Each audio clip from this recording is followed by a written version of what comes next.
স্পষ্টকে পঞ্চ শ্বহীদক যি স্মৰণ কৰি শ্ৰদ্ধাঞ্জলি জনাই আমি এটা কথা স্পষ্ট কৰি দিব বিচাৰো যে কা আমি নেমানো, অসমীয়া ৰাইজে নেমানে, ছাত্ৰ সন্থাই নেমানে, প্ৰত্যেকজন জাতীয়তাবাদী ব্যক্তিয়ে নেমানে।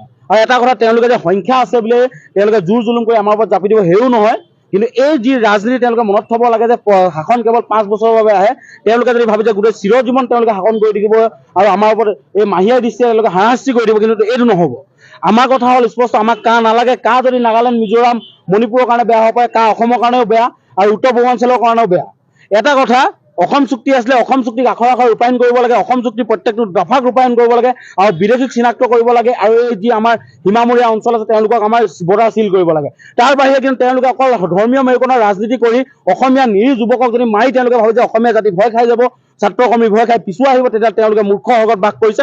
এটা স্পষ্ট কথা, তেওঁলোকে 5জন কি 500জন আকৌ পুনৰ শ্বহীদ হ'বলৈ প্ৰস্তুত হৈ আছে, কিন্তু জাতিৰ মান সন্মান হেৰাই যাবলৈ আমি নিদিওঁ।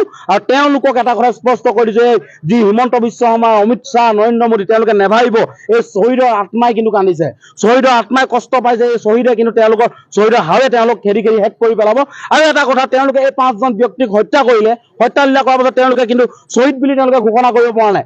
শ্বহীদ বুলি ঘোষণা নকৰি তেওঁলোকে দুষ্কৃতিকাৰী হিচাপে আখ্যা দিছে। আমি এটা কথা তেওঁলোকক কৈছো, এই যদি তোমালোকে শ্বহীদক সন্মান কৰিব নাজানা, তোমালোকৰ 10 ডিচেম্বৰ দিনাখন শ্বহীদ খগেশ্বৰ তালুকদাৰ শ্বহীদ দিৱসৰ দিনাখন তোমালোকৰ শ্বহীদ দিৱস পতাৰ অধিকাৰ তোমালোকৰ নাই। তোমালোকে হেৰাই পেলালা।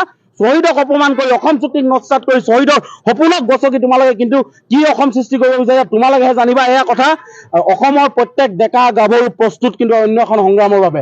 আমি এটা কথা, কোনো পৰ্যায়ে আমি মানি নলওঁ।